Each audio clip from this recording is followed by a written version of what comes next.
Ahojte, ja som Tomáš, toto je Ľubo. Dneska sa porozprávame o tom, ako kúpiť nehnuteľnosť v Dubaji, pekne po poriadku od A po Z. Čiže začneme tým. Som doma, mám zvyšné nejaké peniaze a rozmýšľam, čo s nimi.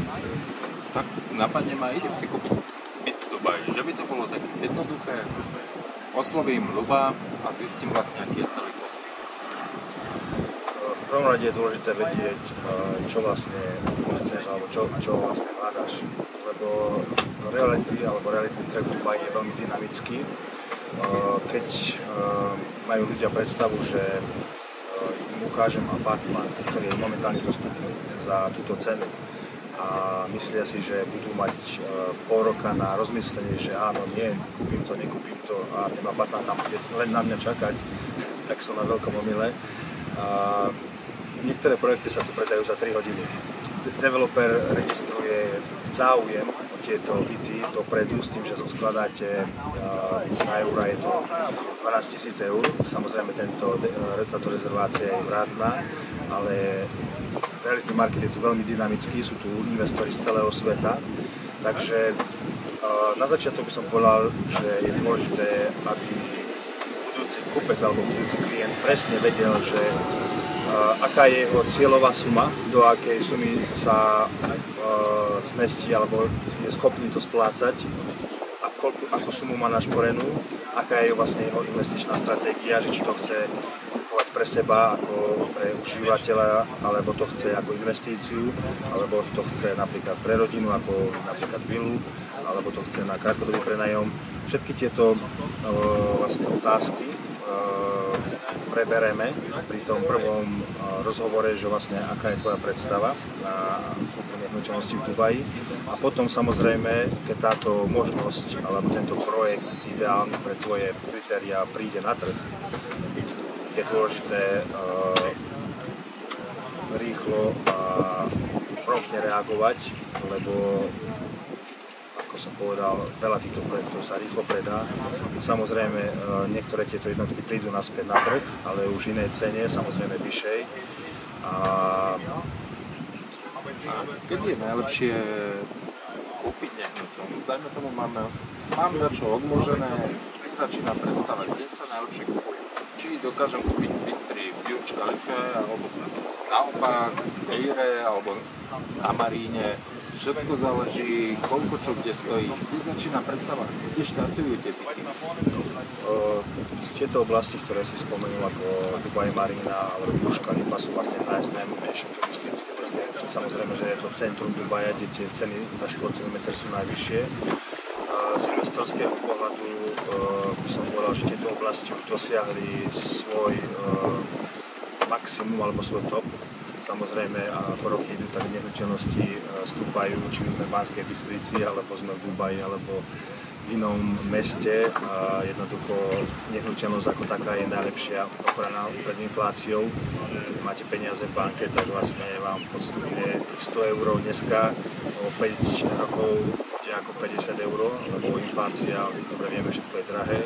Čo je zaujímavé, nehnuteľnosti stúpajú, čo samozrejme ukazuje, že sú najlepšia investícia rokmi a dokázaná, že vlastne najlepšie proti inflácii. Ja by som začal s oblastiami, ktoré sú v podstate ešte v tej budúcej, kde ten trend bude. Napríklad bude sa tu stavať druhé najväčšie letisko v Dubaji. Bude samozrejme 5-krát väčšie ako to existujúce letisko. Bude sa rozvíjať Palm Jam Alley, čo je vlastne druhá palma. A toto sú vlastne trendy, ktoré vlastne, keď sledujeme, že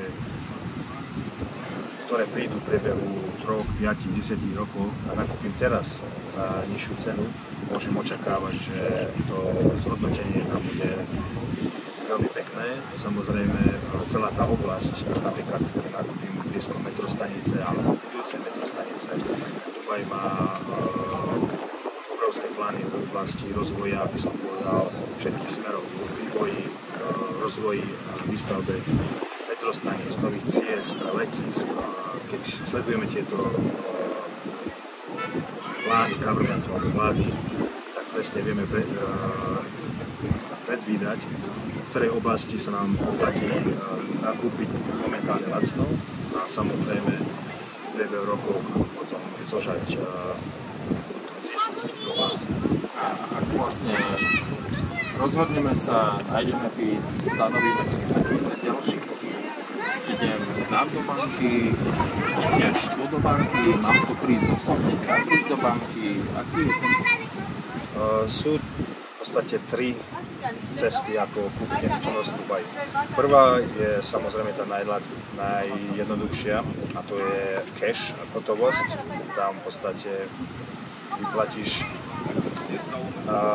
nehnuteľnosť a samozrejme na registri online sa prepíše. Tam v podstate nemusíš chodiť. U Dubaji je, by som povedal, že topka vo svete v oblasti IT a rýchlosti a servisu zákazníkov. Druhá možnosť je kúpa nehnuteľnosti od developera. Oni tu volajú off-plán, to znamená, že tento projekt je vo výstavbe alebo bude dokončený o 2-3 roky, záleží od veľkosti projektu. V tomto prípade developer ponúka splátkový kalendár. Rôzni developeri majú rôzne splátkové kalendáre, ale väčšinou je to rozrátané na obdobie okolo 4 rokov s tým, že prvá splátka je rezervácia 10%, potom 4% land department, čo je náš kataster a potom záleží od developera, že ako majú rozdelené tie splátky. S tým, že vlastne viete predvídať alebo presne viete, že keď moja nákupná cena bude 1 000 000 a napríklad prvý bude mať 10% a 4% a land department potom o 6 mesiacov napríklad má ďalších 10%, 6 mesiacov ďalších, tak presne vieš si plánovať, kedy príde tá splátka, aby som tie prostriedky finančné mal v dispozícii. A tretia možnosť je kúpa nehnuteľnosti, existujúce nehnuteľnosti, čo je dôležité, musí byť dokončená. Tá nehnuteľnosť nemôže byť vo výstavbe, ten developer musí mať túto budovu skladovanú. Vtedy je možnosť zobrať hypotéku na túto nehnuteľnosť v Arabskej banke, s tým, že pre Slovákov, v podstate ak si nerezident Arabských Emirátov, Arabská banka ti dá 50% hodnoty nehnuteľnosti. Pošlú tam znalca, klasický postup ako u nás na Slovensku. Pošlú tam znalca, na základe toho vypočítajú 50%. To ti dajú hypotéku, samozrejme musíš dokladovať príjem zo zahraničia, v tomto prípade zo Slovenska, z Česka. Ak splňaš kritériá na výšku, samozrejme vypočítajú ti splátkový kalendár na 25 rokov, v niektorých prípadoch 30, ako u nás na Slovensku hypotéka. Hlavný rozdiel je s tým, že potrebuješ 50% hodnoty nehnuteľnosti, lebo si nerezident. Zoberme to tak, že podarí sa nám kúpiť nehnuteľnosť. Nemám nejakú záruku, že moje peniaze sú v bezpečí. Druhá vec. Ja žijem na Slovensku, Dubaj je tisíce kilometrov. Ako mám istotu, že vlastne ten byt nikto nevykráda, nikto mi tam nechodí? Alebo, dajme tomu, budem sa ho snažiť prenajmať. A kto sa mi o to bude starať? Keď proste ja chcem dať peniaze a chcem len mesačne vidieť, ako to vychádza, ako idem do plusu a ostatné ma reálne nezaujíma. Veľmi dobrá otázka. Dubaj patrí jedno z najbezpečnejších miest na Zemi, preto sem prichádzajú bilionári a milionári z celého sveta. Veľa ľudí tu nezamýka byty, nezamýka autá, samozrejme, že to nemusí byť vo vašom prípade, ale je to veľmi bezpečné miesto. Ochrana investorov zo zahraničia. Dubajská vláda chce, aby peniaze prichádzali z celého sveta, aby sa tu reinvestovali, aby sa krajina rozvíjala a tým pádom aj stavia tie podmienky pri developerov tak, aby ten investor mal záruku a ochranu, že tie jeho peniaze sú ochránené a tá investícia, tie byty budú dokončené. V realite to robia tak, že každý developer pred začiatkom toho projektu, ktorý mu samozrejme musí schváliť vláda a kataster land department v Dubaji, musí zložiť 20% hodnoty toho projektu na escrow účet, čo je vlastne escrow účet je účet, ktorý kontroluje vláda. A keď aj developer vyberá tieto rezervačné splátky od budúcich majiteľov, budúcich klientov, vláda kontroluje tieto peniaze. A developer postupne ako stavia poschodia, tak vlastne vláda kontroluje a posiela tieto peniaze, dokončí prvé poschodie, uvoľní tieto peniaze, dokončí druhé poschodie, zase uvoľní druhú tranžu a týmto vlastne sú chránené peniaze budúcich majiteľov. A samozrejme vláda chce, aby čo najviac peniazy vlastne prúdilo z celého sveta a krajina sa rozvíjala. A ako sme videli dneska, žeriavy sú na každom rohu, stavia sa tu, ľudia prichádzajú, v podstate Dubaj minulý rok bolo druhé najnavštevovanejšie miesto za Parížom turistami. A samozrejme veľa firiem celého sveta sa sem sťahuje, veľa ľudí z Anglicka, z Indie. Je tu oveľa lepší životný štýl, je tu bezpečne, neplatia sa tu dane, je tu 0% daň z príjmu. Máte problém s účtovníctvom a daňovým priznaním a môčkami, to všetko tu odpadá. Čiže keď je nulová daň z príjmu, to znamená, že peniaze, čo mi chodia mesačne, sú čisté? Áno, v podstate máš príjem, tvoj príjem napríklad zo zamestnania a neplatíš z toho žiadne dane, lebo je tu 0% daň. Čiže nájomník mi spláca samotný byt, ešte mi mesačne chodí z toho, dajme tomu povedané, marža alebo pasívny príjem. Tak. A vlastne, aká je tu možná návratnosť? Ročná, 5-ročná, 10-ročná? No, Dubaj patrí jedno z top miest na investovanie do realít. Môžeš, samozrejme záleží od lokality, nákupnej ceny, aký je výška tvojho nájmu, môžeš predpokladať 8 až 12% ročne zhodnotenie tvojich peňazí. Len napríklad na terminovanom účte na Slovensku, ak ti dajú 2% alebo 1, pritom minus inflácia, tak vlastne platí banke. Áno, a tvoje peniaze vlastne strácajú na hodnote. Preto vlastne verím, chcem pomôcť ľuďom investovať v Dubaji. Ak máte peniaze na účte, na terminované účte, ktoré vlastne vám stoja a strácajú na hodnote, lebo vám to inflácia vlastne požiera tie vaše zisky, tak najlepší spôsob, ako zhodnotiť tieto peniaze, je kúpa nehnuteľnosti. A samozrejme nehnuteľnosti, ktorú môžete prenajímať a budovať si tak pasívny príjem. A samozrejme, keď máš pasívny príjem, to znamená, že keď máš tých nehnuteľností dostatok, potom samozrejme vieš ten čas tráviť inde, nielen v robote, ale môžeš ho stráviť s rodinou alebo rozvíjaním ďalších biznisov. Aha, chcel by som sa opýtať, keby som tu chcel prísť, dajme tomu s rodinou. Aké je to s rodinou? Nie je tu problém s tým, že je tu veľmi veľké teplo, je tu všetko drahé.